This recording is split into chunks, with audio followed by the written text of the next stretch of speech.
Hello everybody, today back in another video. Oh boy, Novak Djokovic. What can we say about this super machine? What can we say about this super beast? What can we say about this Terminator? What can we say about this Predator?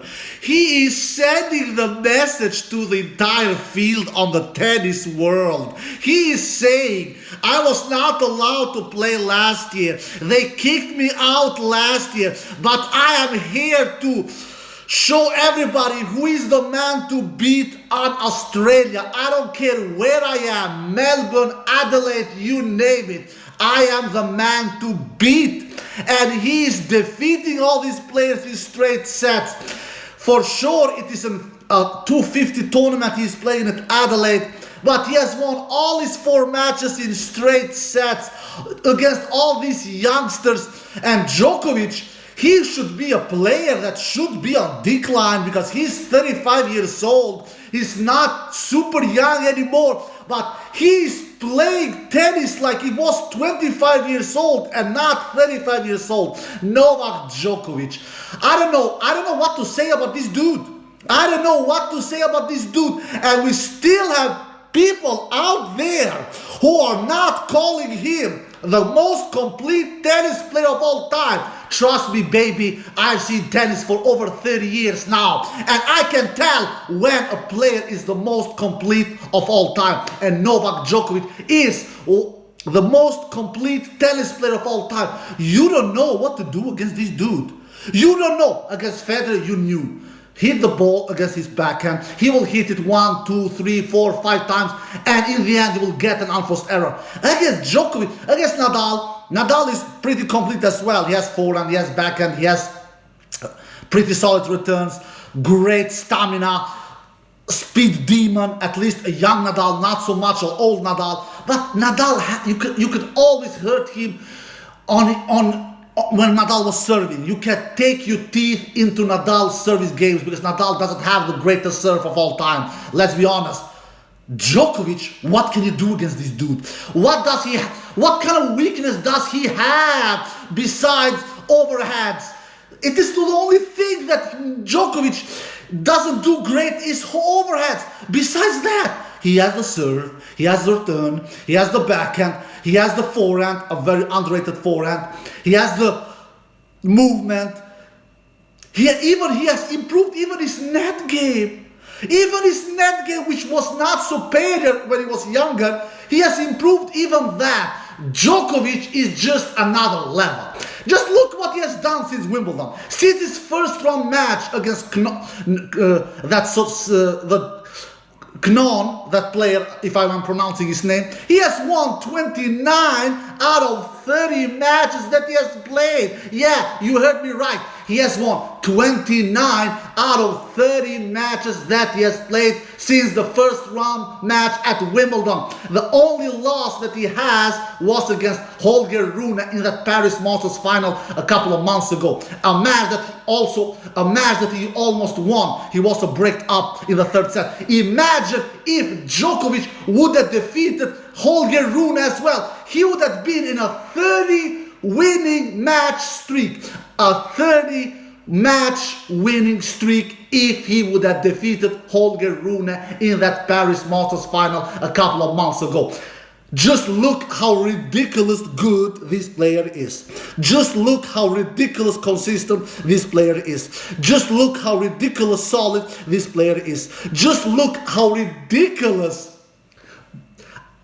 superior this player is. He is just from another level. I can't believe what I'm seeing. Djokovic as 35 years old being this successful.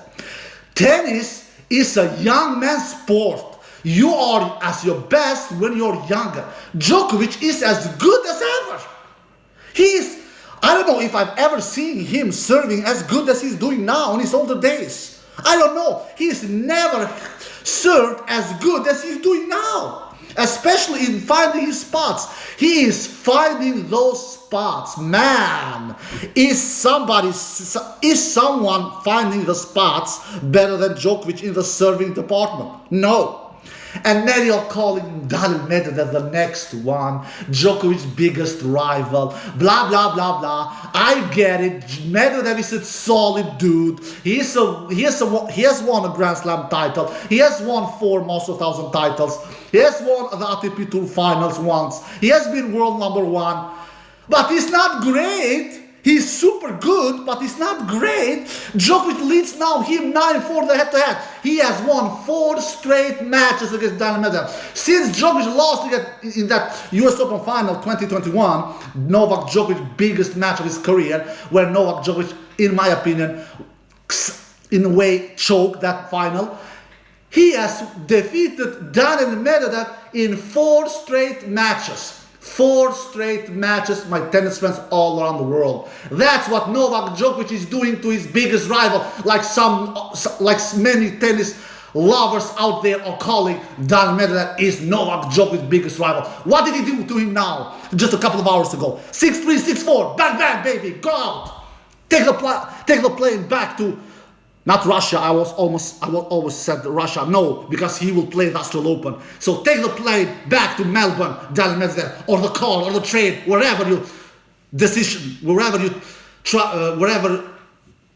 traveling you will do. Djokovic, solid from a baseline, super good returner, super good server, unbelievable backhand. He can hit it that backhand cross-court with Medvedev the entire day. That's where Medvedev challenges Novak Djokovic. Nobody can challenge Novak Djokovic with cross-court backhands like Medvedev can do. But the thing is that what Djokovic does much better than Medvedev, Djokovic has that down-the-line backhand, which Medvedev doesn't have. Yeah, he has it, but he doesn't hit it with great success. He tried it sometimes in this match in the semi-final in Adelaide. He was hitting the net. Why? Because on the side of the net is high. The highest net we have on tennis is on the corners, and you need to have great topspin. You need to have great skills to hit that down the line backhand.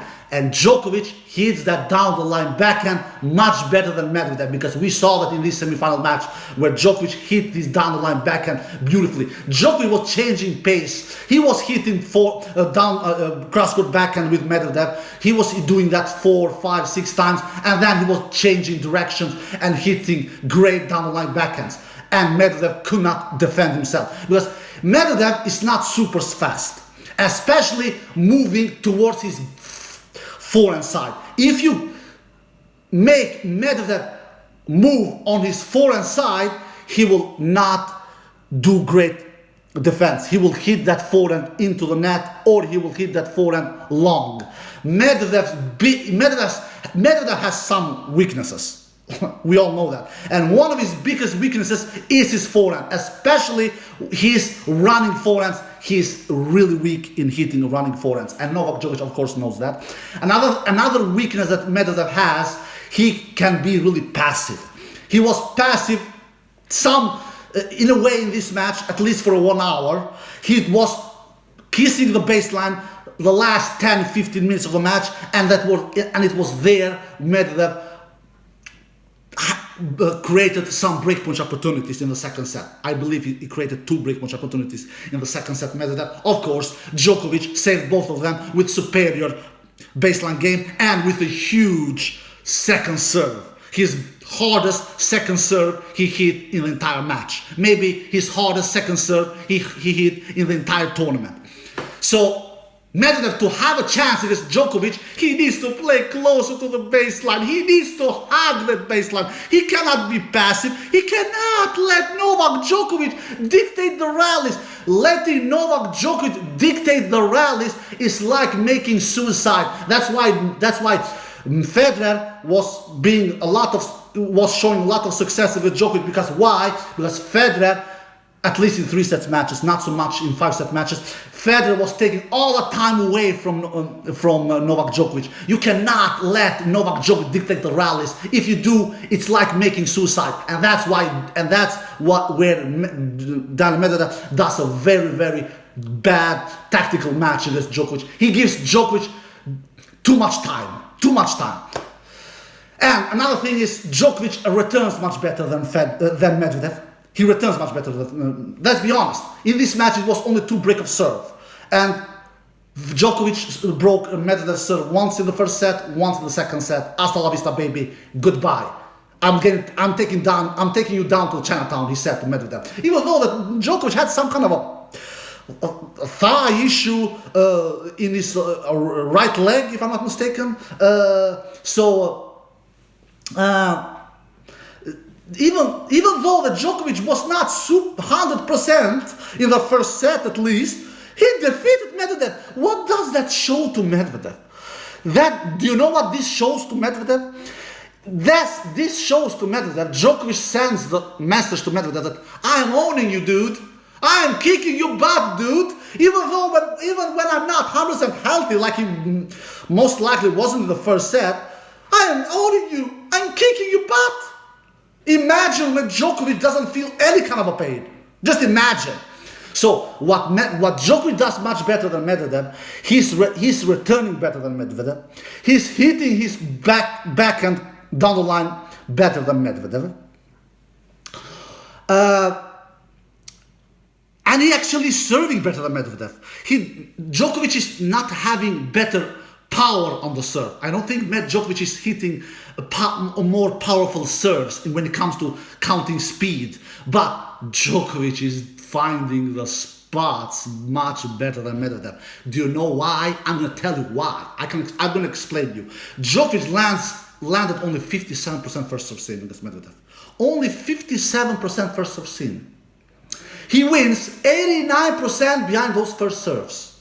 89. Medvedev, he lands 65% first serve sin, much more than Novak Djokovic. Medvedev wins only 74% when first serve. Do you know why? 2 reasons.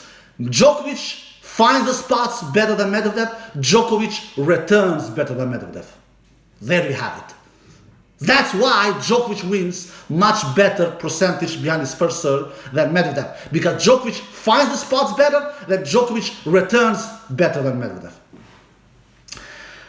I don't know where Medvedev is better than Djokovic. Nowhere.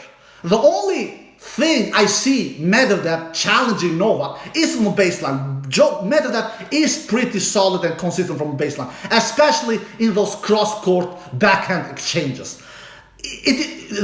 Medvedev, he can match Novak Djokovic. Besides that, Medvedev is not matching Djokovic. Not on the down the line backhands, not on the returns, not on the serves, not even on the net. Even on the net, Djokovic is better than Medvedev. So Djokovic is owning Medvedev at least at the current moment, like many of us are calling Medvedev his biggest rival. Djokovic, I don't know, man. I'm so impressed. I don't know. He looks so good. Even on the decision making, Djokovic knows exactly where to put the ball. He knows where to hit it. He hits it down the line, he hits it cross court, he plays sometimes chip and charge, he sometimes attacks the net, he sometimes plays drop shots. Even Novak's decision making is much better than Medvedev. He is owning Medvedev. He is owning the entire tour, Novak Djokovic, at the current moment. He has won 29 out of his last 30 matches. He has won 29 out of his last 30 matches, Novak Djokovic. He's playing his 6th straight ATP finals tomorrow against Sebastian Korda. Maybe players like Sebastian Korda, who has nothing to lose, can give Novak Djokovic trouble. Like Holger Rune did a couple of months ago in that Paris Master Final. Because these other dudes, Shapovalov, Djokovic is owning 8-0 in the head-to-head. Medvedev, Djokovic is owning 9-4 in the head-to-head. Stefan Tsitsipas, Djokovic is owning 10-2 in the head-to-head. 9 straight victories Djokovic has against Stefan Tsitsipas. Djokovic is owning these kind of players. Maybe players like Alcaraz, players like Holger Rune, players like Sebastian Korda. Maybe these dudes can give Djokovic a run for his money. Because Tsitsipas, Medvedev, Shapovalov, Berrettini, they are for sure not doing it. Let's see what Sebastian Korda can do tomorrow. Sebastian Korda, the new version of Tomas Berdych, and we all know that Djokovic had a 25-3 lead in the head-to-head against Tomas Berdych. So now Djokovic will face the new version of Tomas Berdych for the first time, but I think Djokovic will come through in straight sets. Alright guys, I hope you enjoyed the video. If you did, give it a thumbs up, subscribe, see you next time. Peace.